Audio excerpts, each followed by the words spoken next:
Preppers, this is Irish Prepper again. I got another video for you here. Today I'm going to talk about alcohol.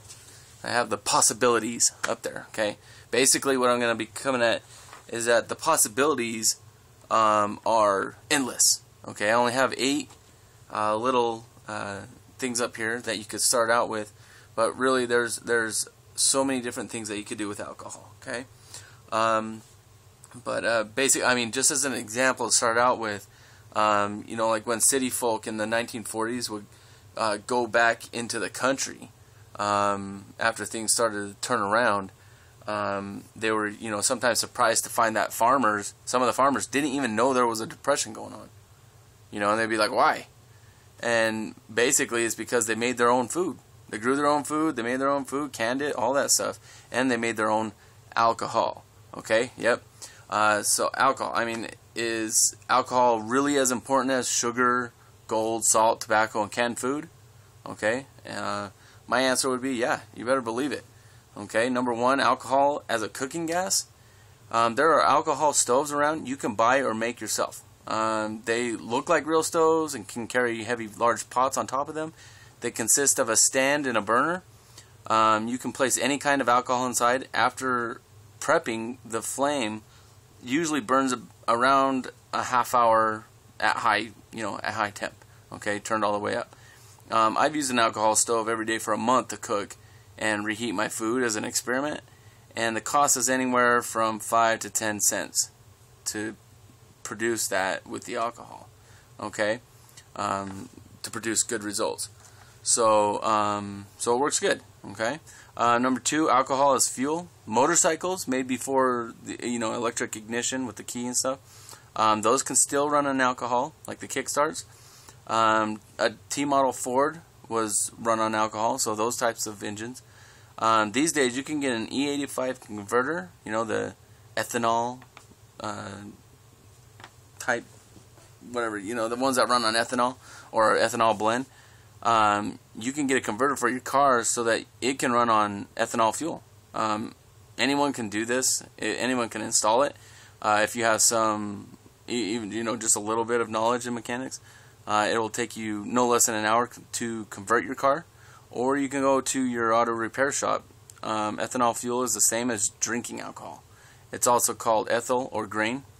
There are different proofs, kinds, and qualities. It can be made in stills as small as coffee makers to fit on your countertop. Okay. There's also methanol alcohol, otherwise known as wood alcohol. We're not talking about that alcohol though. Not that kind anyways here, because that type of alcohol, those types, they give you headaches. Okay. Those old stories about moonshiners going blind, because they were drinking laced what do you call it? Moonshine, because they were running it through the radiators and stuff, and the antifreeze was getting in there. Not necessarily true. Okay, there's actually a big discrepancy in how that happens, because that's usually a build-up over a long time of doing that. And so we're talking about old people that are going blind. So some of them might have gone blind naturally because they were getting old and nobody had really good health care back then. Okay. The other one is, antifreeze can cause blindness. Okay. But the other thing that is actually probably more true and more likely is that they were moonshining and distilling wood alcohol. Okay, which will make you go blind. It'll give you huge headaches. It'll destroy parts of your brain. So, number 3, alcohol as bartering, or for bartering, is pretty much considered a liquid currency. Okay, in Kosovo after the war, the only thing that was used as money was homemade vodka made out of potatoes. Okay, and they distilled it out of these old-fashioned pot stills. Okay, this paid for labor and basically the rebuilding of their city, because their paper money was worth nothing. Okay, it was worthless. More importantly, the alcohol can be used for bartering for food products. Okay, this, in Kosovo, it paid for labor and basically rebuilding of their city. I think I just said that. So anyways, basically, the great thing about ethanol when you distill it yourself is the shelf life. It lasts forever, basically, as long as it's properly sealed. You can even bury this one like you would hide your gold. Okay. So number 4, alcohol for medical purposes. Medical alcohol is called isopropyl. Is used in sterilizing wounds. This would be valuable as medical supplies may be hard to come by in a Teotihuacan situation or a SHTF situation. Okay, so but basically this type of alcohol is used for surgical operations, sterilizing appliances and tools, as well as sterilizing areas of bacteria and germs. Okay, this is made from about 40 pounds of sugar and 2 bags of yeast. Okay. After you've fermented that yeast for about 3 to 4 days, the alcohol by volume, or the ABV, will be around 16%. Okay, so if you have about 15 gallons of mash, okay, you add that to the mash, and it will produce about 2 gallons of medical grade alcohol of about 90% proof. Okay, this can take between 1 to 6 hours of distilling, depending on the size of the still that you are going to be using. Okay. Number 5, medicinal alcohol. By extracting the active compounds out of herbs that you heal, or that heal you, you can create tinctures. Okay, little medicines. Okay. The pharmaceutical companies don't want you to know that you can extract the ingredients of herbs. Okay. For example, tea tree oil is an antibacterial, antifungal, antiseptic. Neem or citronella, most people know it by citronella oil, kills fungal infections. Okay, for your feet, all that stuff. Okay, it's also obviously a natural insect repellent and medicine with 100 different uses. Okay, you always see the citronella candles because it keeps the mosquitoes away. That's that stuff right there. Basically, you can extract the active compounds of herbs with a still. Okay, and you can create natural painkillers such as peppermint. Okay, well, you can put peppermint in a still, and when you distill it, you'll have a natural painkiller left over out of that. Okay, mild sedatives can be made from herbs like valerian root. This will be particularly valuable when people are in pain or under emergency dental surgery or something like that, and there aren't any doctors available. Okay. We all have headaches and aching bones, and after the type of lifestyle that a SHTF situation might bring around, we're all going to be needing some feel-good stuff, okay, and maybe even some smell-good stuff. So you can take stuff like lavender oil. It works very well at relieving tension headaches, okay, because lavender is a relaxant. Okay, it helps people sleep and stuff like that and calm down. Fennel and ginger oil extracted from your still will work for nausea. Chamomile oil can be used for depression. Lemon, orange, dill, basil, and thyme make obviously wonderful food flavorings. All you would do is you would distill those, and then you would take like a toothpick sized, or a toothpick piece of wood, right? And you would dip it into the oil, and then you would stir it into your food. Okay, you wouldn't actually drip it in there; you would waste too much. You just need to dip a toothpick in there. It's concentrated so much that that's all you need. Okay, so the possibilities are endless. Again, distilling herbs is the same process as distilling moonshine, but you are using a raw material. Okay, for example, 10 pounds of lavender, oregano, or garlic will produce approximately 1 ounce of pure oil. Okay, so it condenses a lot, and this could take anywhere from about 1.5 to 4 hours, depending on the size of your still. Okay, in the future, when you might have to make your own soaps, toothpaste, and antiseptics, you will need to distill certain herbs. Peppermint can be used in homemade toothpaste.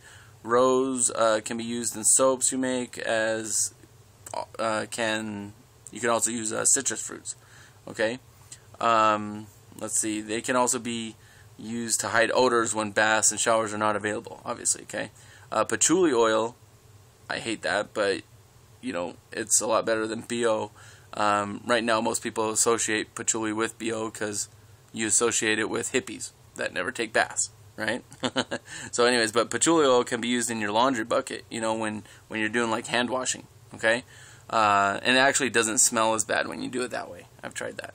So lavender oil drops in your bath, obviously it can be used to perfume your body. And you might want to do that, men, for your ladies. Yes? Okay. So number 6, alcohol to sterilize the air and perfume. You can pour alcohol into a glass candle burner with a cloth wick and add essential oils like citrus oil, you know, something like that, for example. This can be good in bathrooms, obviously. Okay, you light the wick, let it burn a few minutes, blow it out, and let the perfume permeate the air. These are called effusion lamps. Okay, this was actually invented in 1898 by a French pharmacist to purify the air in hospitals. Okay, and I'm not kidding. One whiff of this, and you will know what it means. What I mean by pure air. Okay, it eliminates 85% of the bacteria in a room. Okay, 32 ounces will burn for about 32 hours. Okay, so it's actually pretty efficient doing it this way. So number 7, distilling your own water. Distilled water will be very valuable, more so than gold. So this is just a byproduct. You can distill for alcohol, but you can also distill your water because it's going to be very good water like that. It's super clean, no minerals, no trace elements, no bacteria, obviously, in it. It's going to be very important. Okay, it's going to be more valuable than gold. Okay, it's going to be at least worth its weight in gold in the event of an economic collapse. It's important to have clean water. One can't live long without it.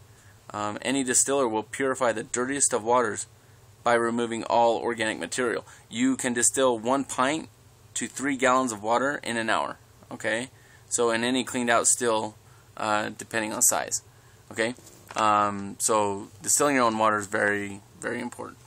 Consumable alcohol, number 8. In the event of a crisis, the consumption of alcohol is classed as one of the necessary needs of man, in addition to food and water. Consumable alcohol includes rum, whiskey, gin, brandy, vodka, obviously, schnapps, grappa, tequila. Grappa, if I'm not wrong, it's made from orange peels. Okay, and orange rind left over and distilled and fermented. Okay, based on the raw product and the availability of sugar, barley, grapes, potato, corn or beets. This can take as little as a few hours after fermentation to distill.